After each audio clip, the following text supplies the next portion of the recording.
Hi everyone, welcome. আজ আমরা পড়ব ষোড়শ মহাজনপদ সম্পর্কে আর মগধের উত্থান। ঠিক আছে, এখানে দেখো মগধের যে রাজবংশগুলো শাসন করেছিল সেগুলোর নাম আমি দিয়েছি, ক্রোনোলজি, টাইম পিরিয়ডও দিয়েছি। তো একটু দেখে নেব। আর বেশ কিছু এমসিকিউ রয়েছে খুবই গুরুত্বপূর্ণ, এগুলি কিন্তু আমাদের দেখতে হবে। ঠিক আছে, এগুলো এক্সামের জন্য খুব খুব গুরুত্বপূর্ণ। দেখো, the following long chronology is according to the Buddhist Mahavamsa. Buddhist Mahavamsa অনুযায়ী এই ক্রোনোলজিগুলি। ওকে, হরজঙ্গ বংশ শাসনকাল সিরকা 544 থেকে 413 BCE খ্রিস্টপূর্বাব্দ। ওকে, এটি হরজঙ্গ ডাইনেস্টি। আর শিশুনাগ ডাইনেস্টির শাসনকাল সিরকা 413 থেকে 345 BCE, অর্থাৎ বিফোর সেঞ্চুরি এরা, খ্রিস্টপূর্ব। ঠিক আছে, নন্দ এম্পায়ার তার শাসন হয়ে যাবে 345 থেকে সিরকা 322 খ্রিস্টপূর্ব। রাইট। দেখো, হরজঙ্গ বংশের list of Haryanka dynasty ruler reign BCE। একদিকে হবে রুলার রেন, আরেকদিকে রুলার অর্থাৎ শাসক, আর এদিকে হবে রেন BCE, এটি হবে বিফোর সেঞ্চুরি এরাতে। ঠিক আছে, দেখো বিম্বিসার তার শাসনকাল 544 থেকে 491, অজাতশত্রু 491 থেকে 461, উদয়ীন 461 থেকে 428, অনিরুদ্ধ 428 থেকে 419, মুন্ড 419 থেকে 417 খ্রিস্টপূর্ব, দর্শক 417 থেকে 415, আর নাগদশক 415 থেকে 413 খ্রিস্টপূর্ব। রাইট। তো মগধের উত্থান পড়তে গিয়ে এগুলো লাগবে, তাই আমি দিয়েছি, তোমরা দেখে নেবে। আর প্রশ্ন আলোচনায় যাচ্ছি। কোন বৌদ্ধ গ্রন্থে ষোড়শ মহাজনপদের পরিচয় পাওয়া যায়? তো দেখো, এখানে খ্রিস্টপূর্ব 6ষ্ঠ শতকে ভারতের রাজনৈতিক অবস্থার বিবরণ আমরা দুটি সূত্র থেকে পাই। প্রথম, বৌদ্ধ অঙ্গোত্তর নিকায় জাতক ও জৈন ভগবতী সূত্র, এবং দ্বিতীয় হিন্দু পুরাণ। ঠিক আছে, এখানে প্রশ্ন, কোন বৌদ্ধ গ্রন্থে ষোড়শ মহাজনপদের পরিচয় পাওয়া যায়? অঙ্গোত্তর নিকায়, ত্রিপিটক, ভগবতী সূত্র, কোনোটিই নয়। এখানে সঠিক উত্তর অবশ্যই হবে অপশন এ, অঙ্গোত্তর নিকায়। ওকে, ভগবতী সূত্র হবে না এখানে, কারণ ভগবতী সূত্র জৈন গ্রন্থ, আর এখানে বৌদ্ধ গ্রন্থের কথা বলা হয়েছে। ওকে, নেক্সট, ষোড়শ মহাজনপদের মধ্যে কোন দুটি রাজ্য প্রজাতান্ত্রিক?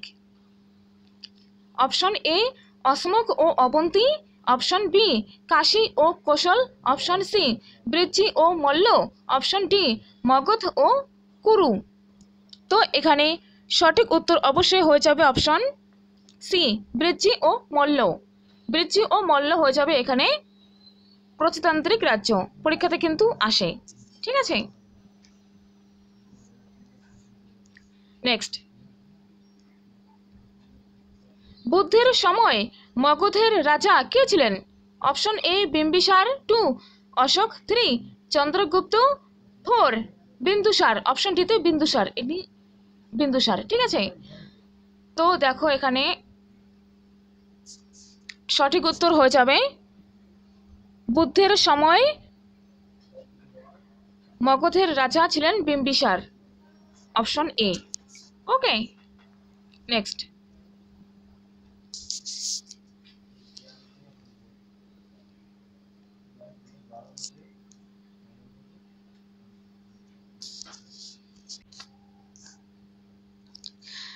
প্রশ্ন, কোন রাজ্যের অন্যতম নদীর নাম কাকুথা? কাকুথা নদীটি কোন রাজ্যে রয়েছে? ঠিক আছে, A Malla, B Kashi, C Avanti, D Koshal. তো এখানে সঠিক উত্তর হয়ে যাবে মল্ল রাজ্যের অন্যতম নদীর নাম কাকুথা। ঠিক আছে, নেক্সট, হিরণ্যবর্তী নদীর তীরে কোন স্থানটি অবস্থিত? A Kushinagar, B Kuru, C Panchala, D বৃজ্জি। তো দেখো হিরণ্যবর্তী নদীর তীরে কুশীনগর স্থানটি অবস্থিত, ঠিক আছে। আর এই কুশীনগর হয়ে যাবে মল্ল রাজ্যের রাজধানীর নাম কুশীনগর। মল্ল রাজ্যটি কোথায় অবস্থিত? মল্ল রাজ্য ছিল উত্তরপ্রদেশের গোরক্ষপুর জেলায়।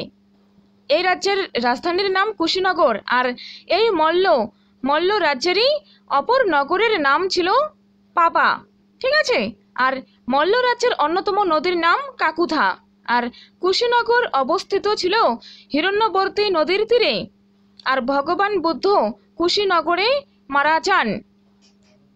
আর মহাবীর মারা যান কোথায়? পাবাপুরীতে, ঠিক আছে। মল্ল এই রাজ্যের অপর নাম কিন্তু পাবা, এটি মনে রাখবে। আর খ্রিস্টপূর্ব ৬ষ্ঠ শতকে মল্ল রাজ্যে প্রজাতান্ত্রিক শাসন প্রচলিত ছিল, যে প্রশ্নটা আমরা একটু আগে দেখলাম, ঠিক আছে। যমুনা নদীর তীরে কোন রাজ্যটি অবস্থিত? অপশন 1 রয়েছে সুরসেন, বি অসমক, সি গান্ধার, ডি কোনোটি নয়। দেখো যমুনা নদীর তীরে কোন রাজ্যটি অবস্থিত, তোমরা উত্তর দেবার চেষ্টা করো, আমি তারপরে আনসার বলে দিচ্ছি। এখানে সঠিক উত্তর হবে সুরসেন। এ ইজ রাইট। পাঞ্চালের পাশে যমুনা নদীর তীরে সুরসেন রাজ্য অবস্থিত ছিল। আর সুরসেনের রাজধানী কি? মথুরা। সুরসেনের রাজধানী হবে মথুরা। আর মহাভারত ও পুরাণ অনুসারে যদু বা যাদব বংশীয় রাজারা এখানে রাজত্ব করত, ঠিক আছে। গুরুত্বপূর্ণ তথ্য শুনে রাখো। 4র্থ খ্রিস্টাব্দে মেগাস্থেনিস এখানে হেরাক্লেস বা কৃষ্ণের উপাসনা কেন্দ্র দেখেছিলেন, ঠিক আছে। আর একটি তথ্য খুবই গুরুত্বপূর্ণ, যে সুরসেনের রাজা অবন্তী পুত্র ছিলেন বুদ্ধের অন্যতম প্রধান শিষ্য। তো সুরসেন সম্পর্কে যেগুলো ইম্পর্ট্যান্ট তথ্য আমি এগুলো বলে দিলাম, তোমরা ভিডিওটি 2-3 বার দেখে নাও, শুনে নাও, মনে থাকবে। নেক্সট দেখো, তুলাজাত বস্ত্র উৎপাদন ছিল কোন রাজ্যের প্রধান শিল্প? তুলাজাত বস্ত্র উৎপাদন ছিল কোন রাজ্যের প্রধান শিল্প? এ বৎস, বি কুরু, সি অঙ্গ, ডি পাঞ্চাল।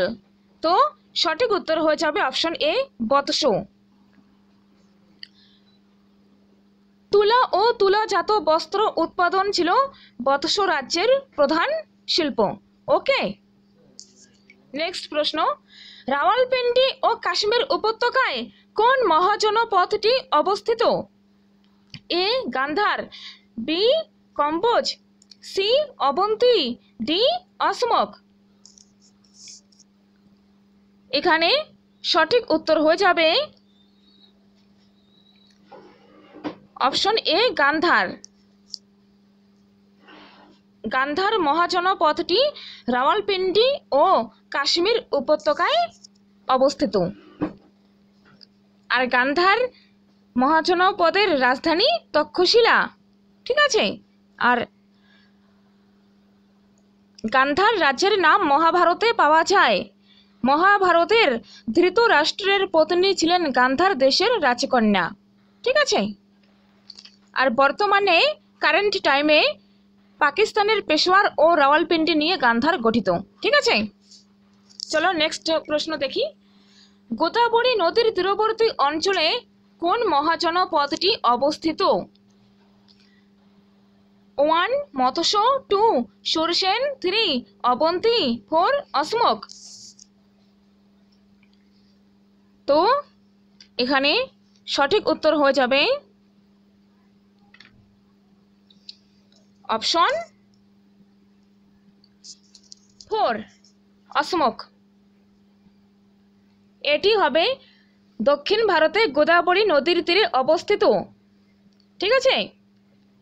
মহাভারতের বর্ণনা অনুসারে অসমক নামে জনৈক রাজর্ষি পোটান বা পোটালি যে রয়েছে রাজধানী অশোকের, সেই নগরীর পত্তন করেন।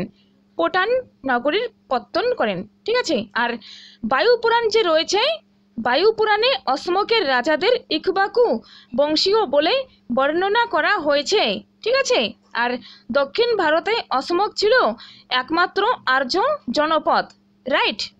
নেক্সট প্রশ্ন চলো। মগধের প্রথম উল্লেখযোগ্য রাজা ছিলেন কে? এ বিম্বিসার, বি অজাতশত্রু, সি উদয়ন, ডি নাগদশক। তো এখানে সঠিক উত্তর হবে অপশন এ, বিম্বিসার। মগধের প্রথম উল্লেখযোগ্য রাজা ছিলেন বিম্বিসার, ঠিক আছে। নেক্সট দেখো, বিরাট নগর কার রাজধানী? অপশন 1 মৎস্য, 2 বৎস, 3 কম্বোজ, 4 গান্ধার। বিরাট নগর হয়ে যাবে এখানে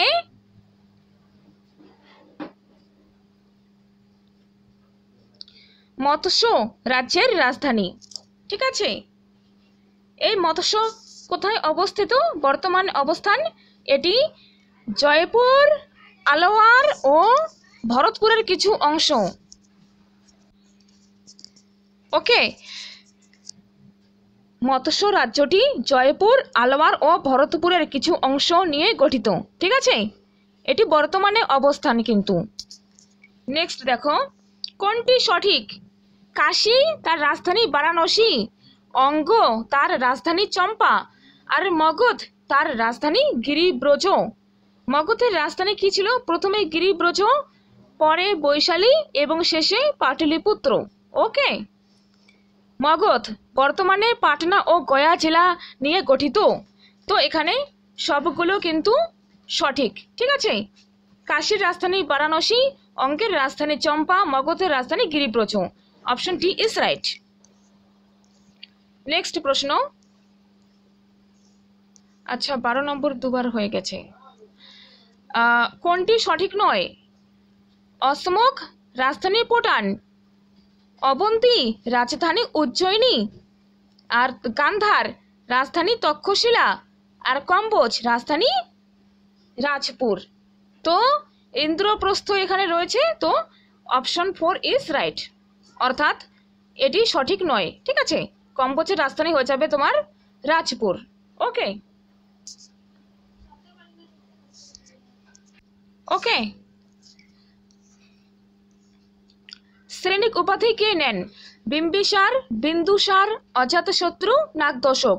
তো শ্রেণিক উপাধি নেন বিম্বিসার, ঠিক আছে। নেক্সট প্রশ্ন, কনিক উপাধি কার ছিল?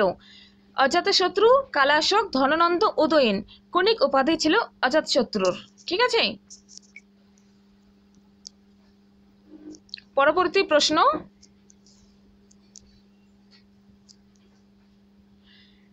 গঙ্গা ও সোনের সঙ্গম স্থলে অবস্থিত পাটল গ্রাম দুর্গকে কেন্দ্র করে কে পাটলিপুত্র নগরের নির্মাণ করেন? বা ডাইরেক্ট প্রশ্ন আসতে পারে যে পাটলিপুত্র নগরের নির্মাণ কে করেন। এখানে কিন্তু পাটল গ্রাম যখন আসবে তখন কিন্তু এটি হবে অজাতশত্রু, ওকে। অজাতশত্রু পাটল গ্রামে একটি দুর্গ নির্মাণ করেছিলেন, ঠিক আছে। আর কারণ যখন লিচ্ছবি অজাতশত্রু প্রথমে তিনি যুদ্ধ করেন সিংহাসনে বসেই কৌশলের সঙ্গে, ঠিক আছে। কৌশল তোমরা তো জানো যে দীর্ঘনিকায়তে বলা রয়েছে, দীর্ঘনিকায়ে, যে অজাতশত্রু নিজের পিতাকে হত্যা করে সিংহাসন অধিকার করেন। অজাতশত্রু যে তার পিতাকে সিংহাসনচ্যুত করেছিলেন এই কথা প্রাচীন জৈন লেখকরা স্বীকার করেছেন, কিন্তু এখানে একটি বড় বিষয় যে অজাতশত্রু পিতৃহন্তা তা তারা স্বীকার করেননি। তারা মনে করেন বিম্বিসারই কারাগারে বিষ পান করে আত্মহত্যা করেন, ঠিক আছে। তো দেখো এখানে ঘটনা ঘটেছে যে কৌশল বিম্বিসারের পুত্রের অর্থাৎ বিম্বিসারের মৃত্যুর পর কৌশলরাজ প্রসেনজিৎ যে রয়েছেন তার ভগিনী কৌশল দেবী বিম্বিসার মৃত্যুর পর কৌশল দেবী তার স্বামী শোকে প্রাণত্যাগ করেন। তো কৌশল দেবী এখানে হয়ে যাবেন কৌশলরাজ প্রসেনজিতের ভগিনী। ওকে, তো বিবাহের সময় মহাকৌশল যে কৌশলরাজ মহাকৌশল ছিলেন তিনি কৌশল দেবীকে বিবাহ দেন বিম্বিসারের সঙ্গে। আর তখন সমৃদ্ধিশালী যে কাশী বা বারাণসী ছিল নগর, সেটি যৌতুক হিসেবে বিম্বিসারকে দিয়ে দেন। কিন্তু যখন তার ভগিনী নিহত হয়, যখন তার বিম্বিসার নিহত হচ্ছেন, ঠিক আছে, তখন এখানে বিম্বিসারের মৃত্যুর জন্য তার পুত্র অজাতশত্রুকে দায়ী করা হয়। ঠিক আছে, তো তার কৌশল দেবী তার স্বামীর প্রাণত্যাগ সইতে না পেরে, স্বামীর শোকে সইতে না পেরে তিনি প্রাণত্যাগ করেন। তো ভগিনীর এই অকাল মৃত্যুতে ক্রুদ্ধ হয়ে প্রসেনজিৎ যৌতুক হিসাবে যে কাশীগ্রাম দান করেছিলেন, দেওয়া হয়েছিল আগে, তার পিতা দিয়েছেন, তা তিনি পুনরুদ্ধার করেন। তো এই জন্যই অজাতশত্রু তার মাতুলের সঙ্গে যুদ্ধ লাগান। ঠিক আছে, অবশ্য কৌশল রাজ্য ছিল মগধের মতোই বিস্তারের জন্য অভিলাষী, কাশী দখলের ঝগড়া ছিল উপলক্ষ মাত্র। রাইট, তো এখানে দেখো মগধের সঙ্গে অজাতশত্রুর সঙ্গে লিচ্ছবিরা দ্বিতীয় যুদ্ধ লিচ্ছবিদের সঙ্গে শুরু হয় অজাতশত্রুর। তো লিচ্ছবিরা মগধের বিরুদ্ধে আত্মরক্ষার জন্য মল্ল, বৃদ্ধি সহ 36টি গণরাজ্যের সঙ্গে সংঘবদ্ধ হয়। তাছাড়া কৌশল ও অবন্তীও এ সময় মগধের বিপক্ষতা করে, অর্থাৎ লিচ্ছবি পক্ষে যোগ দেয়। ঠিক আছে, অজাতশত্রু এই সংকটে আত্মরক্ষার জন্য গঙ্গা সোন নদের সঙ্গম স্থলে পাটল গ্রামে একটি দুর্গ স্থাপন করেন, কারণ তার মূল রাজধানী রাজগৃহ ছিল গঙ্গা তীর থেকে অনেক দূরে। লিচ্ছবি সংঘের বিরুদ্ধে ভালোভাবে যুদ্ধ পরিচালনার জন্য তিনি পাটল গ্রামকেই বেছে নেন। ঠিক আছে, 9টি লিচ্ছবি, 9টি মল্ল ও 18টি কাশী কৌশলের উপজাতি, এই মোট 36টি উপজাতি গণরাজ্য বৃজ্যের নেতৃত্বে মগধের বিরোধিতা করে। ওকে, মগধের রাজাকে তখন মগধের শাসক হচ্ছেন অজাতশত্রু, আর 36টি উপজাতি গণরাজ্য বৃজ্যের নেতৃত্বে মগধের বিরোধিতা করে। বুঝতে পারলে তোমরা? আর এখানে দেখো উদয়ন। ওকে, অনেক অজাতশত্রুর পর মগধের সিংহাসনে বসেন উদয়ন বা উদয়ভদ্র। ঠিক আছে, তবে এখানে পুরাণ, তারপর বৌদ্ধ সাহিত্য অনেক তর্ক বিতর্ক থাকে, কিন্তু অনেকে পণ্ডিতেরা, বেশিরভাগ কিন্তু পণ্ডিতরা বৌদ্ধ সাহিত্যের তথ্যকে নির্ভরযোগ্য বলে মনে করেন। এই অনুযায়ী উদয়নের প্রধান কৃতিত্ব ছিল যে গঙ্গা ও সোনের সঙ্গম স্থলে অবস্থিত পাটল গ্রাম দুর্গকে কেন্দ্র করে পাটলিপুত্র নগরের নির্মাণ। ঠিক আছে, তো পাটলিপুত্র নগরের নির্মাণ করেন উদয়ন, এটি বুঝতে পারলে তোমরা। আর যেটি হয়ে যাবে পাটল দুর্গ, সেটি কিন্তু পাটল গ্রামে একটি দুর্গ স্থাপন করেন অজাতশত্রু। এখানে সঠিক উত্তর হবে উদয়ন। নেক্সট দেখো,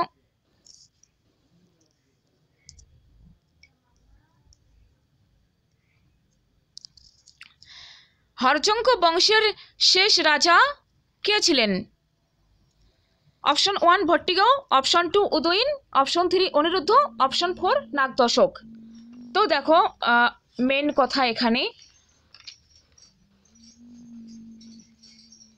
বিম্বিসারের পিতার নাম কিন্তু ভট্টিগ। ঠিক আছে, মহাবংশ অনুসারে মাত্র 15 বছর বয়সে তিনি তার পিতা ভট্টিগ কর্তৃক সিংহাসনে অভিষিক্ত হয়েছিলেন। ঠিক আছে, আর উদয়ন হয়ে যাবে, দেখো প্রথমে সিংহাসনে ভট্টিগ, তার পুত্র বিম্বিসার, যিনি শ্রেণিক উপাধি নিয়েছেন, তিনি সিংহাসনে আরোহণ করেন 544 বা 43 খ্রিস্টপূর্বে। তারপর সিংহাসনে আরোহণ করেন অজাতশত্রু।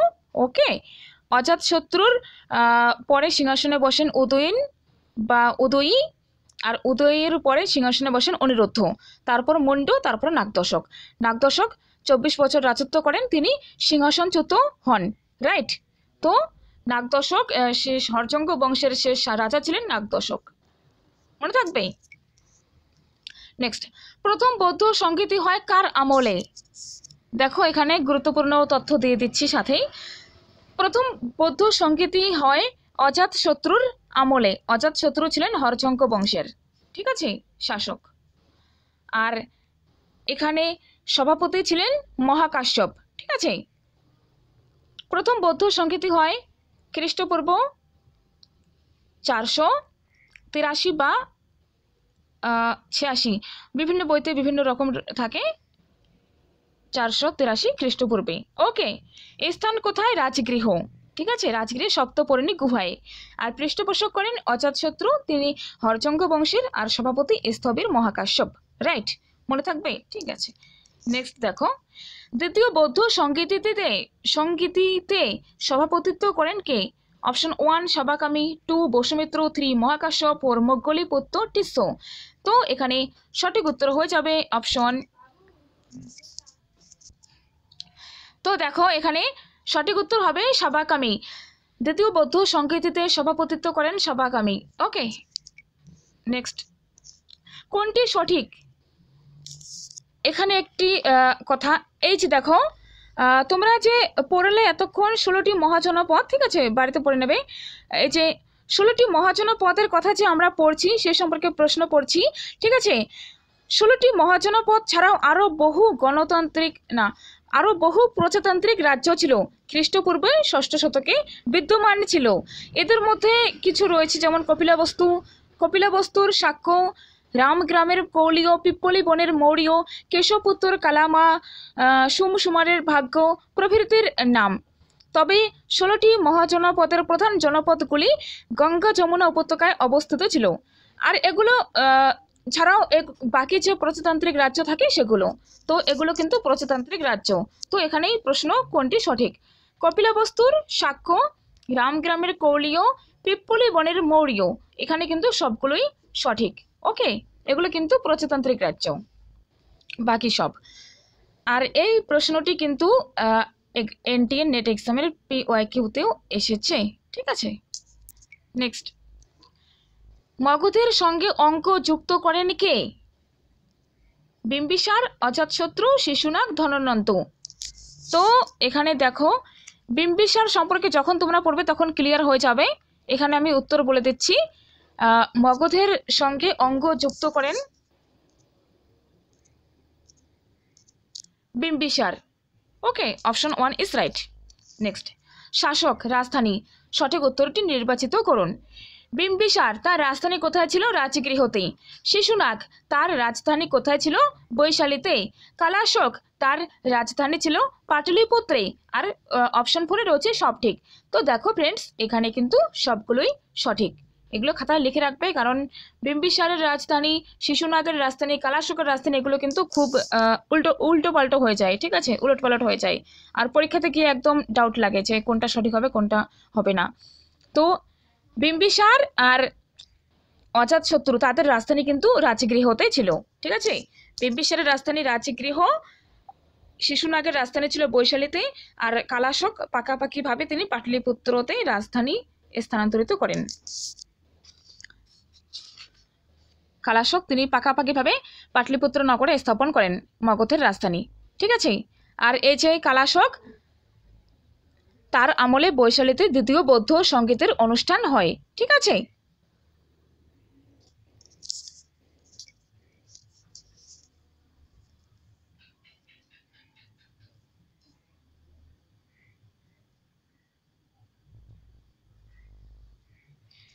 নেক্সট দেখো, এখানে একটা কথা বলে রাখি, কালাশোক তার রাজধানী কিন্তু পাটলিপুত্রতে ছিল, আর তার আমলে যে বৌদ্ধ সংগীতি হয় সেটি কিন্তু বৈশালীতে হয়, গুলিয়ে ফেলবে না। ঠিক আছে, নেক্সট, জীবক কার রাজ চিকিৎসক ছিলেন? জীবক কার রাজ চিকিৎসক ছিলেন? Option 1 Dhanananda, option 2 Bimbisara, option 3 Kalashoka, option 4 কেউনন। তো দেখো, জীবক এখানে রাজ চিকিৎসক ছিলেন অপশন 1 বিম্বিসার। বিম্বিসারের রাজ চিকিৎসক ছিলেন জীবক। ঠিক আছে, এটি কিন্তু খুব গুরুত্বপূর্ণ প্রশ্ন। আর এখানে দেখো যে অবন্তীরাজ প্রদ্যোতের চিকিৎসার জন্য তিনি তার বৈদ্য জীবককে পাঠান অবন্তীতে। ঠিক আছে, আর বিম্বিসার তার সরকারের কাজের সুবিধার জন্য 3টি দপ্তর তৈরি করেন। বিম্বিসার তার সরকারের কাজের সুবিধার জন্য 3টি দপ্তর প্রতিষ্ঠা করেন। তৈরি করেন? বিচার বিভাগ, প্রহরী,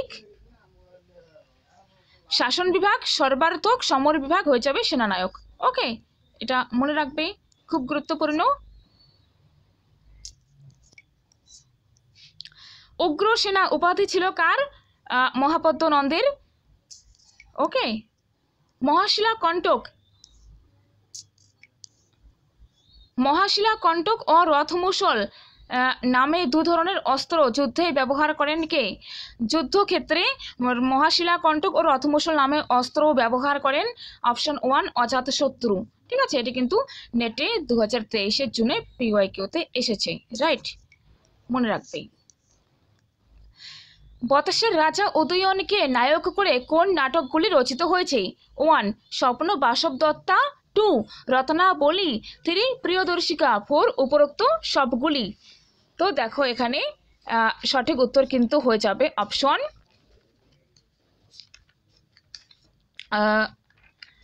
4 উপরোক্ত সবগুলি। ঠিক আছে, বতস রাজ্য ছিল উত্তরপ্রদেশের গাঙ্গেয় ভূমিতে অবস্থিত। ঠিক আছে, আর এলাহাবাদের কাছে যমুনা তীরে কোশাম্বী নগর ছিল বতস রাজ্যের রাজধানী। তুলা উৎপাদন ও তুলাজাত বস্ত্র উৎপাদন ছিল বতস রাজ্যের প্রধান শিল্প। এর ফলে এ রাজ্যের সমৃদ্ধি বাড়ে। এটি তো আমরা প্রথমে আলোচনা করে দিয়েছি, তোমরা শুনেছো। ভিডিওটি প্রথম থেকে যারা দেখছো তারা বুঝতে পারবে। আর বৈদিক কুরু ও ভরত গোষ্ঠী বৎস রাজ্যে বাস করত বলে জানা যায়। এজন্য বৎসের লোকেরা নিজেদের খুব উন্নত ও সভ্য বলে দাবি করত। ঠিক আছে, আর এই বৎস রাজ্যেরই রাজা ছিলেন উদয়ন। বৎসের রাজা উদয়ন ছিলেন এ যুগে এক নাটকীয় ব্যক্তিত্ব। তাকে নায়ক করে অন্তত 3টি বিখ্যাত সংস্কৃত নাটক রচিত হয়েছে, যথা মহাকবি ভাসের রচনা স্বপ্ন বাসব দত্তা, হর্ষের রচনা রত্নাবলী ও প্রিয়দর্শিকা। আর উদয়ন বুদ্ধের সমসাময়িক ছিলেন।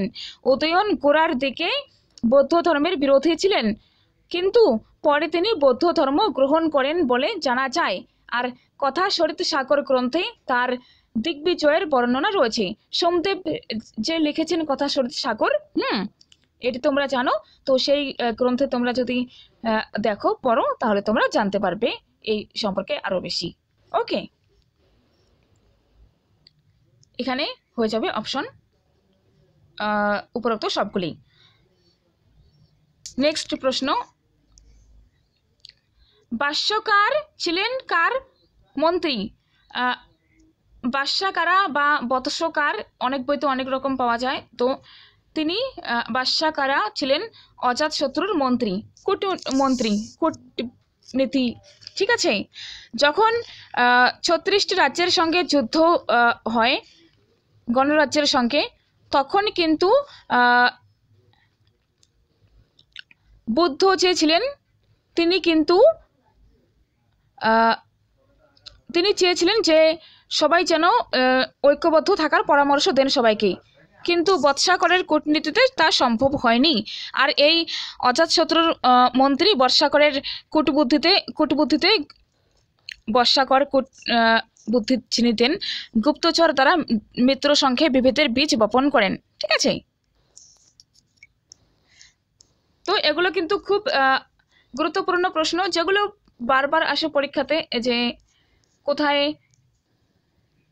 রাজধানী বা কিছু নাম, এগুলো তোমরা দেখে নেবে। আমি দিইনি এগুলো আর বেসিক কোশ্চেন্স। আমি এখানে কোশ্চেন্স দেওয়ার চেষ্টা করেছি এসএলএসটি এক্সামে 19, 11, 12 যেন যেগুলো একটু আসে আর কি, আসার সম্ভাবনা রয়েছে সেগুলো। ঠিক আছে, তো এই যে হরজঙ্ক বংশ, তারপর শিশুনাগ বংশ, তারপর নন্দ বংশ, স্ক্রিনশট নিয়ে নাও বা একটু দেখে নাও, এগুলো খাতায় লিখে নিয়ে মুখস্থ করবে। আশা করি অনেক কোশ্চেনের উত্তর দিতে পারবে। ঠিক আছে, তো দেখা হচ্ছে নেক্সট ভিডিওয় বৌদ্ধ ধর্ম আর জৈন ধর্ম সম্পর্কে এমসিকিউ আসবে।